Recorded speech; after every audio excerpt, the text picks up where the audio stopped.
اگر دعا کی اہمیت نہ ہوتی تو میرے آقا کبھی دعا کے لیے نہ فرماتا۔ تو وہ صحابی رسول تھا، کہنے لگا یا رسول اللہ، میرے گھر کے ساتھ جو پڑوسی ہے وہ غیر مسلم ہے، یہودی ہے،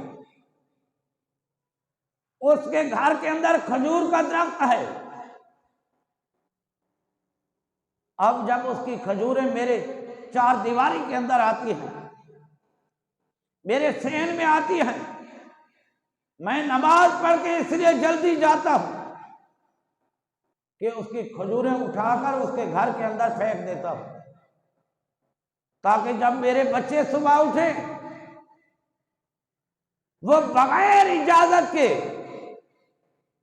اس کھجور سے جو کھجوریں گری ہیں وہ نہ کھائیں۔ میں اس لیے صبح چلا جاتا ہوں۔ تو میرے آقا علیہ الصلوۃ والسلام نے فرمایا جا وہ کھجوریں تو اٹھا کر اپنے پڑوسی کے گھر میں ڈال دے۔ سرکار نماز سے فارغ ہوئے تو امام الانبیاء صحابہ کرام کی جماعت کے ساتھ اس صحابی کے گھر میں گئے، فرمایا اب تیری خواہش کیا ہے، یہ کھجور کا درخت تجھے خرید نہ دے؟ صحابی نے کہا یا رسول اللہ مالک ہیں، جیسے چاہیں ویسے فرما دیں۔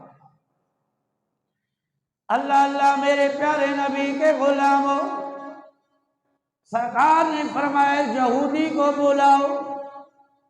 جب یہودی کو بلایا تو آپ نے فرمایا کیا تو کھجور کا درخت بیچنا چاہتا؟ اس نے کہا یا رسول اللہ جیسے آپ چاہیں کر۔ سرکار نے اس کی قیمت طے فرما دی،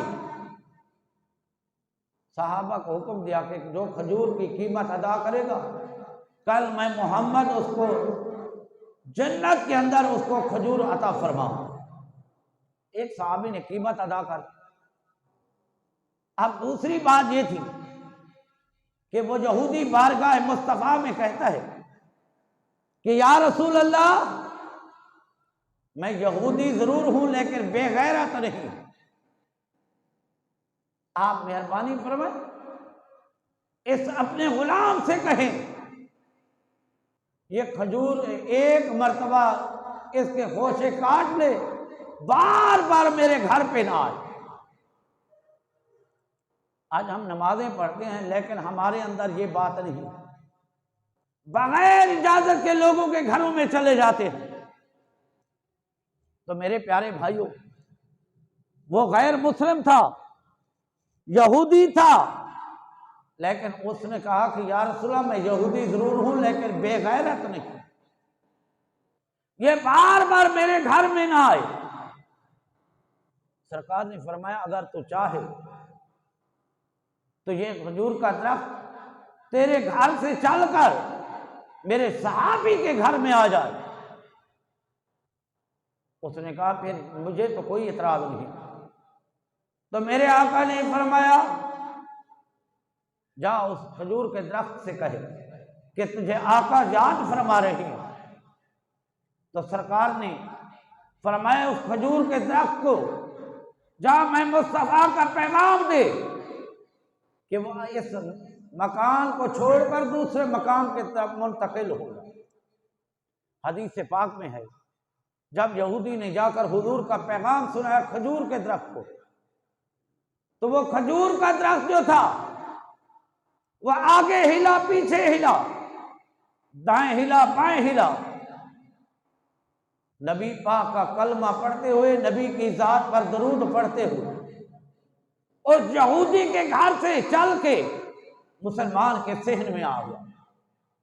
جب یہودی نے یہ سرکار کا معجزہ دیکھا تو کہتا ہے یا رسول اللہ مجھے بھی اپنا کلمہ پڑھا دیں۔ تو سرکار نے فرمایا پڑھ لا الہ الا اللہ محمد الرسول اللہ۔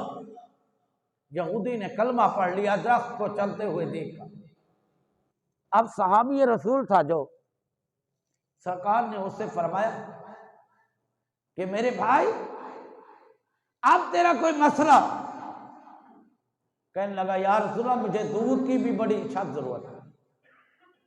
حدیث پاک میں سرکار نے فرمایا تو لوہے کی کیلیں لے کر آؤ. آپ نے ایک کیل اپنے دست مبارک سے اس کھجور کے تنے کے اندر لگا دی. فرمایا جب تجھے دودھ کی ضرورت ہو اس کیل کو نکال لینا، اپنے دودھ کی ضرورت پوری کر لینا. حدیث پاک میں یہ ہے کہ وہ صحابی رسول کچھ عرصہ تک اس کھجور کے سوکھے ہوئے تنے سے دودھ لیتا رہا. کچھ دنوں کے بعد اس کھجور کے درخت نے دودھ دینا بند کر دیا. نبی پاک کا غلام تھا، سرکار کی بارگاہ میں گیا، کہنے لگا یا رسول اللہ کھجور کا درخت دودھ دینا بند کر دیا. میرے آقا نے فرمایا جاؤ پوچھو اس درخت سے کہ تو نے دودھ دینا کیوں بند کیا ہے. اب کھجور کے درخت نے جو جواب دیا سرکار کی بارگاہ میں، کہنے لگے یا رسول اللہ میں دودھ دیتا رہا لیکن جب بے نمازی انسان کی ہڈی کوا لے کر میرے اوپر آیا بیٹھا، دودھ تو دودھ میرے تنے کا پانی بھی خشک ہو گیا. اب بے نمازی کی نحوست کو دیکھیں کہ آج بارہا مرتبہ ہم قرآن اور حدیث کی باتیں سنتے ہیں، ہر گھر کے اندر یہ آواز پہنچتی ہے کہ نماز پڑھا کرو. ہم نماز نہیں پڑھتے، محلے کے محلے بھرے پڑے ہیں لیکن مسجد کے اندر چند لوگ آتے ہیں. میں یہاں ایک واقعہ اور بیان کر دوں. ایک بادشاہ تھا اور ایک مشیر تھا.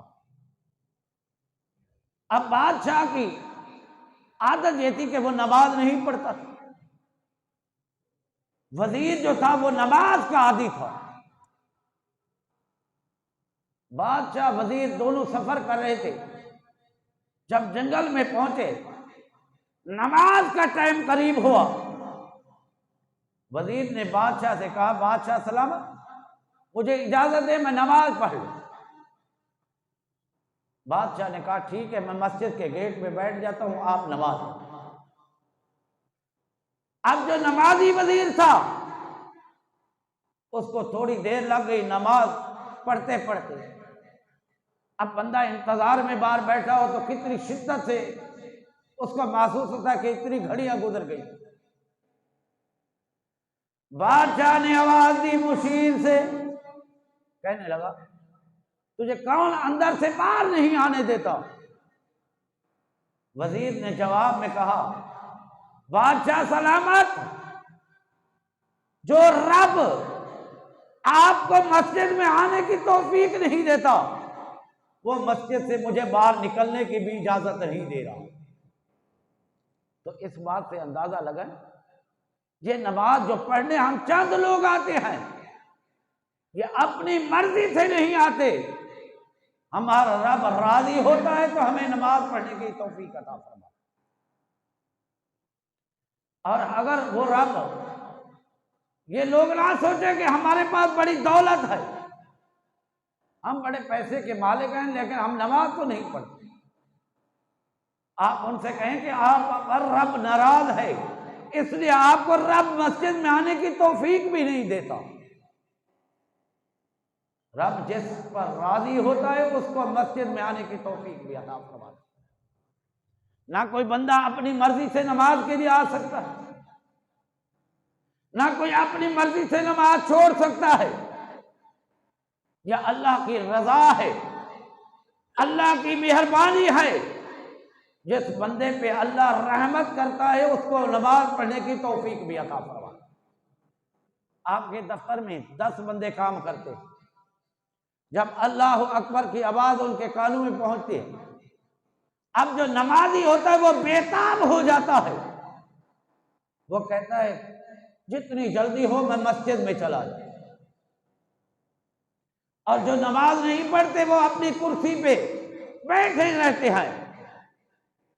تو آپ سوچیں گے وہ بھی تو انسان ہے، لیکن میرے بھائی جس کو اللہ توفیق دیتا ہے وہی مسجد میں آتے ہیں، جس پر اللہ راضی ہوتا ہے اس کو مسجد میں آنے کی توفیق دیتا ہے۔ اور پھر مسجد میں آنے کے بعد بھی ہمارے اندر چند خوبیاں ہیں۔ کچھ ایسے نمازی بھی ہوتے ہیں کہ جلدی جلدی نماز پڑھتے ہیں باہر چلے جاتے ہیں، وہ تو دعا نہیں مانگتے۔ آپ نے جمعے کے دن دیکھا ہوگا کہ یہاں نماز تو لوگ جماعت سے پڑھتے ہیں لیکن دعا نہیں مانگتے، بعض تو ایسے ہیں سنت بھی ادا نہیں کرتے۔ میرے پیارے بھائیو، سنت بعض جو موقع ہیں وہ لازم ہے ہمارے اوپر پڑھنی ہے، بلکہ حدیث پاک میں یہ ہے کہ کچھ سنتے ایسی بھی ہیں جس کا بندہ انکار کرے تو وہ بھی کفر کی حد تک جا پہنچے۔ جیسے کہا گیا فجر کی جو سنتے ہیں وہ دنیا جہان کی ساری نعمتوں سے بڑھ کے 2 سنتے نعمت ہے، اور ظہر کی 4 جو پہلی سنتے ہیں، میرے آقا اگر جنگ کے دوران حالت جنگ میں بھی ہوتے تھے تو پھر بھی آپ 4 سنت کو قضا نہیں فرماتے تھے۔ تو مؤکدہ سنتے پڑھنا یہ بھی ہمارے لیے لازم ہے، اور جماعت سے نماز پڑھنا یہ بھی ہمارے لیے لازم ہے، اور جماعت سے نماز پڑھنے کے بعد بھی جو مؤکدہ سنتے ہیں یہ بھی ہمیں ادا کرنی چاہیے۔ پھر دعا کے اندر ضرور شامل ہوا کرے، ہو سکتا ہے کوئی اللہ کا ایسا نیک بندہ ہو جس کی وجہ سے اللہ تعالیٰ سب کی دعا کو قبول فرما دے۔